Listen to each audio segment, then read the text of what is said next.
اندر یہ جو فتویٰ لکھا ہے نگرانی ہوتی رہے، کہتے رہے کہ نہیں ڈالتے ہیں، آدمی بھول گیا کرتا ہے بار بار.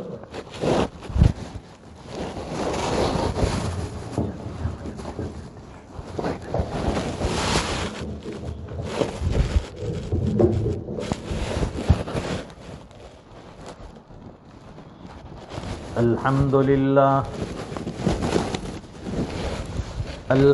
للہ وکفى وسلام علی عباده الذین اصطفى خصوصا علی افضلهم وخاتم النبیین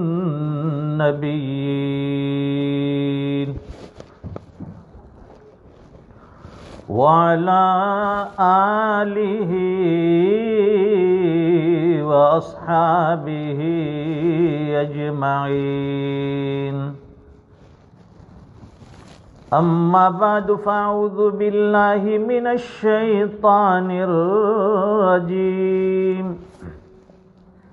بسم الله الرحمن الرحيم. ربنا واجعلنا مسلمين لك ومن ذريتنا أمة مسلمة لك. صدق الله العظيم. اللهم صل على سيدنا ومولانا محمد وعلى آل سیدنا محمد وبارک وسلم. بزرگوں اور دینی بھائیوں، جو مخلوق سراپا خیر ہے وہ فرشتے ہیں، جو مخلوق سراپا شر ہے وہ شیطان ہے.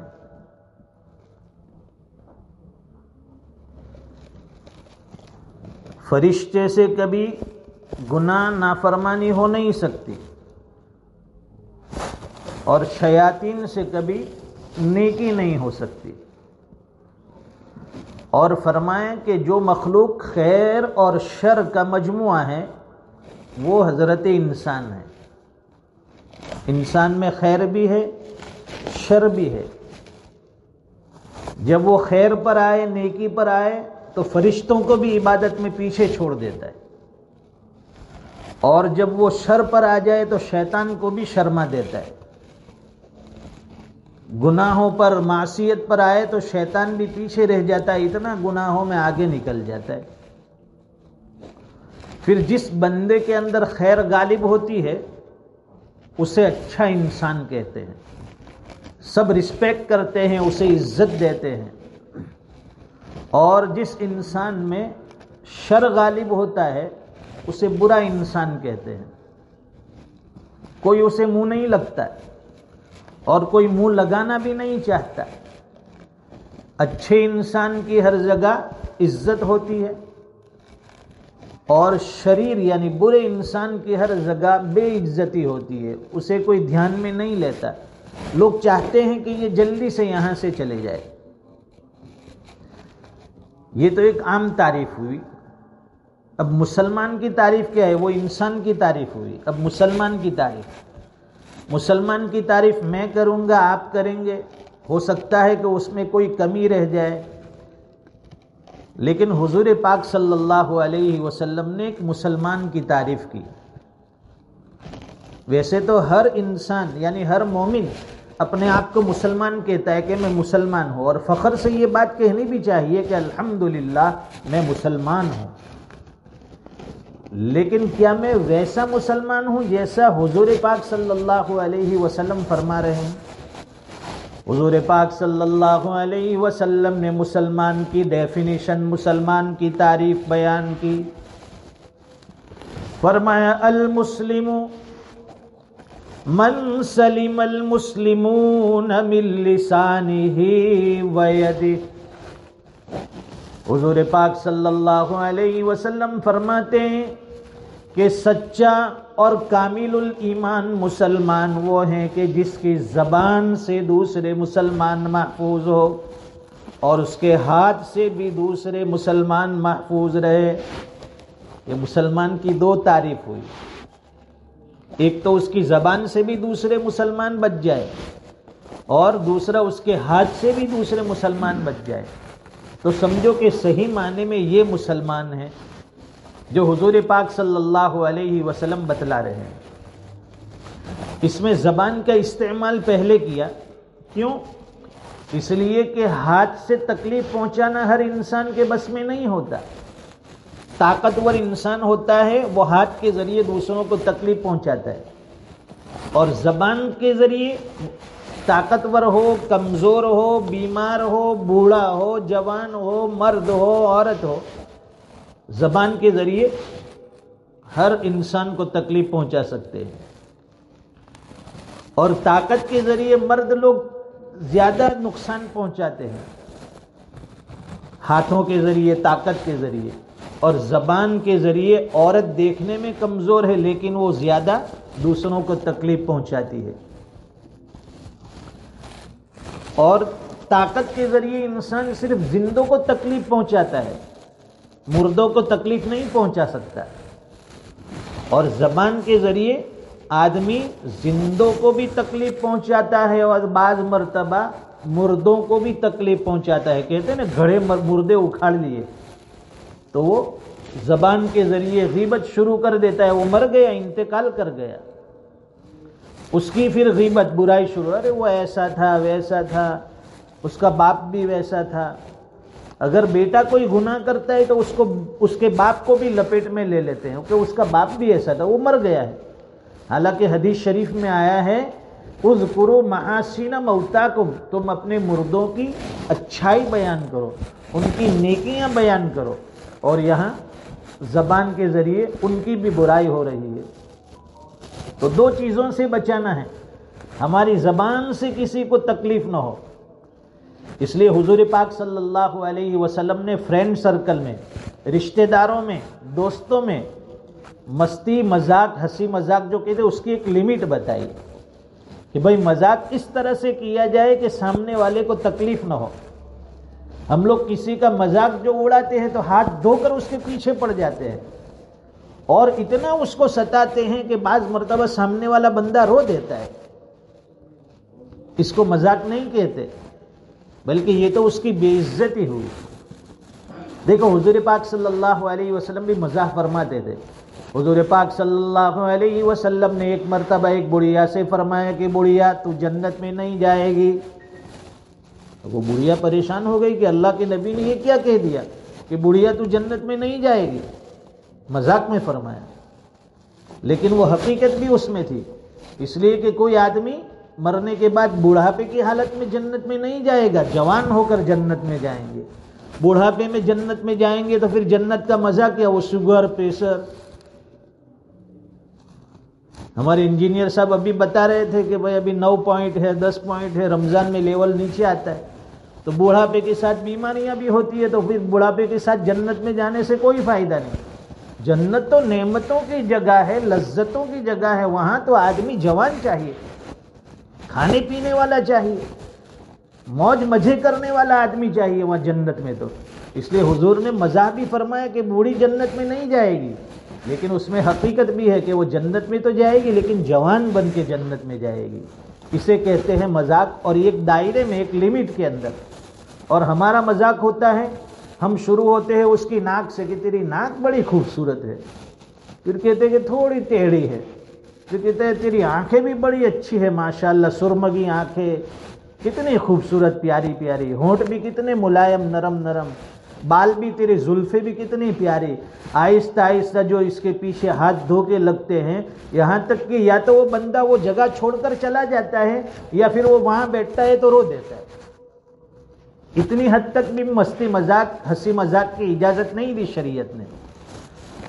تو حضور پاک صلی اللہ علیہ وسلم نے فرمایا کہ سچا پکا کامل الایمان مسلمان وہ ہے جس کی زبان سے بھی دوسرے محفوظ اور اس کے ہاتھ سے بھی دوسرے محفوظ۔ اللہ کے نبی تکلیف دینے سے کتنا بچتے تھے. دیکھیے ہم لوگ اس کا احساس اور اندازہ نہیں کرتے کسی کو تکلیف پہنچانے میں. حضور پاک صلی اللہ علیہ وسلم تکلیف نہیں دیتے تھے کسی کو. وہ آگے بتاتے ہیں، پہلے اس سے پہلے ایک دو باتیں اور سمجھ لیں کہ کسی کو تکلیف پہنچانا اچھا ہے یا اچھا نہیں ہے. مثال کے طور پر اگر کوئی آدمی نماز کے لیے مسجد میں آ گیا، مسجد میں نماز کے لیے آیا، اس کی نیت ہے، ارادہ ہے کہ میں پہلی صف میں نماز پڑھوں گا. اور پہلی صف کا ثواب کتنا ہے؟ روایت میں تو آتا ہے کہ اگر پہلی صف کا ثواب کسی کو معلوم ہو جائے کہ پہلی صف میں نماز پڑھنے سے کتنا ثواب ہے، تو مسجد میں لوگ تلوار لے کر جھگڑے کرنے لگے کہ نہیں میں کھڑا رہوں گا، نہیں میں کھڑا رہوں گا. تلوار کے ذریعے لوگ جھگڑنے لگیں گے پہلی صف کے لیے. تو وہ آدمی آیا نیت کر کے کہ پہلی صف میں نماز پڑھوں گا. مسجد میں آنے کے بعد اس نے دیکھا کہ پہلی صف بھری ہوئی ہے، جگہ ہے ایک دو، لیکن اس کے پیچھے دوسری صف لگی ہے، تیسری صف لگی ہے. اب میں ان لوگوں کو کراس کر کے جاؤں گا تو میرا پیر کسی کے کندھے کے ساتھ ٹکرائے گا، ہاں کسی کے پیر کے ساتھ میرا پیر ٹکرائے گا. وہاں پہلی صف تک پہنچنے میں کئی مسلمانوں کو ایذا اور تکلیف پہنچتی ہے. لوگ اس کو اگنور کرتے ہیں، سمجھتے ہیں کہ یہ تو معمولی بات ہے، لیکن بڑی خطرناک چیز ہے. صفوں کو پھان کر جانا، ایک دوسرے کے اوپر کود کر جانا، اس سے منع کیا گیا ہے. تو فرمایا کہ وہ بندہ اس نے دیکھا ہے کہ پہلی صف میں جگہ ہے لیکن بعد کی صف بھری ہوئی ہے، اگر میں ان کو پھلانگ کر جاؤں گا، اگر میں ان کو کراس کر کے جاؤں گا تو ان کو دھکے لگیں گے، تکلیف ہوگی. وہ اسٹاپ ہو گیا، بچ گیا کہ نہیں میں پیچھے نماز پڑھ لیتا ہوں. تو روایت میں آتا ہے کہ جو بندہ دوسروں کی تکلیف کی وجہ سے پہلی صف چھوڑ دیتا ہے تو اللہ تعالیٰ اس بندے کو پہلی صف والے کا ثواب کہیں گنا زیادہ کر کے اسے عطا فرما دیتے ہیں. دیکھو ہے، لوگوں کو تکلیف سے بچا لیا، اللہ تعالیٰ پہلی صف کا ثواب کئی گنا زیادہ کر کے اس کو دے دیں گے کہ لے میرے بندے تو نے دوسرے کی تکلیف کا خیال رکھا. اسی طرح فرمائے کہ ایک آدمی جسے ہمیں کھانے پینے کے اندر سلاد بڑا پسند ہے کہ بھئی سلاد آنے دو، اس میں بھی خصوصاً پیاز، کچی پیاز، کچا لہسن. منع کیا گیا کہ کچی پیاز اور کچا لہسن کھا کر مسجد میں نہ آئے، اس لیے کہ اس کی بو سے فرشتوں کو بھی تکلیف ہوتی ہے اور دوسرے نمازیوں کو بھی تکلیف ہوتی ہے. اس لیے یا تو اچھی طرح سے منہ صاف کر کے آئے یا پھر مسجد میں نہ آئے. اس آدمی کو مسجد میں آنے کی اجازت نہیں جس نے کچا پیاز کھایا، کچا لہسن کھایا. اس کی بدبو بڑی کریہانہ ہوتی ہے، بڑی ناپسند ہوتی ہے، کوئی آدمی اس کو پسند نہیں کرتا. اور اسی طرح فرمائے کہ جو مزدور قسم کے لوگ ہیں، جن کے کپڑے میلے کچیلے جاب پر سے آ رہے ہیں، یا وہ میکینک ہے، کپڑے کے اوپر آئل بھی لگا ہوگا، دوسری چیزوں کے دھبے لگے ہوں گے، اس کے لیے بھی حکم یہ ہے کہ وہ مسجد میں جماعت کے ساتھ نماز نہ پڑھے. یا تو وہ کپڑے چینج کر کے آئے، اپنے آپ کو صاف ستھرا بنا کے آئے، یا پھر وہ اپنی نماز الگ پڑھ لے، مسجد میں نہ آئے، دوسرے نمازیوں کو تکلیف نہ دے. دوسرا ایک مسئلہ علماء نے لکھا ہے کہ اگر کوئی آدمی بیمار ہے اور اسے ایسی بیماری لگی ہے کہ اس بیماری کی وجہ سے دوسروں کو تکلیف ہوگی، دوسروں کو گن محسوس ہوتی ہے. بعض مرتبہ ہوتا ہے زخم ایسے پھوڑے والے ہو جاتے ہیں کہ لوگ دیکھ کر ڈرتے ہیں، یا بعض انسان کے پسینے میں ایسی بدبو آتی ہے، یہ قدرتی ہوتا ہے، اس کے پسینے میں ایسی بدبو ہوتی ہے کہ اس کو اس کا اندازہ نہیں ہوتا کہ میرا پسینہ اتنا بدبودار ہے. وہ جان بوجھ کر غسل بھی روز کرتا ہے، لیکن پسینے کی مہک اور بدبو اتنی خطرناک ہوتی ہے کہ دوسروں کو تکلیف ہوتی ہے. تو فرمایا کہ ایسے بیماروں کے لیے، ایسے بدبوداروں کے لیے بھی حکم یہ ہے شریعت کا کہ وہ گھر پر نماز پڑھے، مسجد میں نہ آئے، اللہ تعالیٰ اسے مسجد والا ثواب دے دیں گے. تو یہ شریعت کی نزاکت دیکھیے کہ دوسرے مسلمان کو تکلیف سے کتنا بچانا ہے. یہاں تو ماشاءاللہ دیکھو افطار میں اور پھر سحری میں کڑی پکوڑے کھا کر جو ڈکار مارتے ہیں، اڑوس پڑوس والے کو بھی ایسی بدبو پھیلتی ہے تو بیچارہ نماز کے اندر بھی دونوں ہاتھ چھوڑ کے ناک پہ رکھ لیتا ہے. بعض لوگوں کی ڈکاریں بھی بڑی بڑی ہوتی ہیں نا، وہ ایسی ڈکاریں